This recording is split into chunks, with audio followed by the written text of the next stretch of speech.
Un dernier composant dont j'ai pas parlé, ça va être les composants qui utilisent des protocoles de communication. C'est le cas par exemple d'un composant qui s'appelle le SHT21. Le SHT21, c'est un capteur qui va mesurer l'hygrométrie, donc l'humidité, et la température. Il est capable de mesurer les deux dans un petit boîtier. Il mesure les deux, et au lieu de nous renvoyer l'information sur une simple broche, par exemple une broche avec une tension qui varie ou une résistance qui varie, ce capteur nous renvoie l'information via un protocole de communication qu'on appelle I2C. Alors l'I2C, c'est comme une voie série, mais en un petit peu plus évolué, où vous avez deux signaux. Un signal qui s'appelle SCL, pour clock, et un signal qui s'appelle SDA, pour signal data. Et le principe de fonctionnement, c'est le suivant. Vous allez avoir un composant qu'on va appeler le mètre. Donc le mètre, en l'occurrence ici, ça sera l'Arduino, qui va émettre un signal d'horloge. Alors un signal d'horloge, c'est un signal sous la forme d'un créneau régulier. Donc une PWM à 50% si vous préférez. Donc ça va être mon signal d'horloge. Et derrière, la communication. Donc elle va fonctionner à la vitesse de l'horloge. Et derrière, la broche de data, elle va servir à transférer les bits, un à un, les uns à la suite des autres. Donc c'est une communication série. Alors excusez-moi, je réponds juste à ça. Sinon on va faire que m'appeler. Ah, le harcèlement.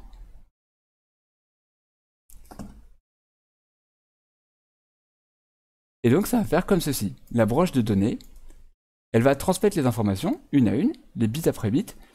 Et comme ici, on a l'information des changements d'état, vous voyez, à chaque fois que ma clock elle va passer de 1 à 0, on va aller lire quel est l'état de DA. Alors attendez, juste faire une toute petite pause, 15 secondes.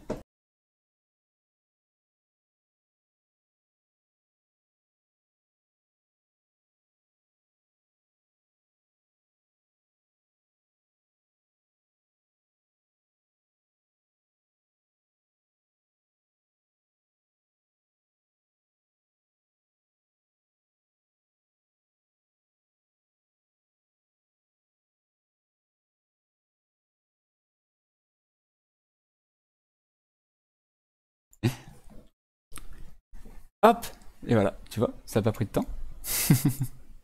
Et donc, on va pouvoir vérifier si on a un 1 ou un 0. Si lorsque mon changement d'état, il est sur un état 1, alors j'ai un 1, et sinon j'aurai un 0, etc., etc. Et une dernière, donc, là où, avec la voie série, il fallait définir la vitesse, il fallait s'accorder, que le récepteur et l'émetteur s'accordent tous les deux sur la vitesse de communication. Ici, la vitesse, elle est informée dans le signal de clock. Alors, il y a des normes. On est souvent à 100 kHz ou à 400 kHz. C'est les deux normes qui existent pour la communication I2C. Et ensuite, une dernière chose sur la communication I2C, c'est, comme je disais, une communication maître-esclave. Tout d'abord, le maître, donc l'Arduino, va demander à tous les composants qui sont branchés sur ces deux fils-là, il va demander à un composant de lui envoyer une information. Comment il va faire? Eh bien, le premier octet qui va être envoyé, ça va correspondre à l'adresse du composant auquel on veut communiquer. Donc par exemple, vous habitez avec plusieurs personnes dans un immeuble, il y a une personne qui habite au numéro 1, une autre au numéro 2, une autre au numéro 3, etc. Eh bien, pour savoir une information de la personne qui habite au numéro 1, vous allez d'abord aller frapper à la porte du numéro 1. Eh bien là, c'est pareil. Tout d'abord, on va envoyer l'information numéro 1, donne-moi l'information de ton registre, par exemple 10.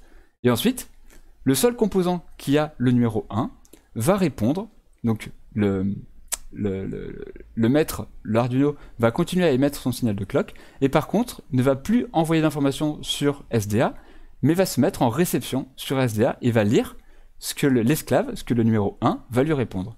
Et s'il veut une information du numéro 2 ou du numéro 3, il aurait d'abord précisé numéro 2 ou numéro 3, donne-moi l'information de tel registre ou des choses comme ça. Donc, vous pouvez avoir plusieurs personnes qui écoutent sur le bus I2C, sur les fils de l'I2C, mais seule la personne à qui on est en train de parler aura le droit de répondre et de nous envoyer une information.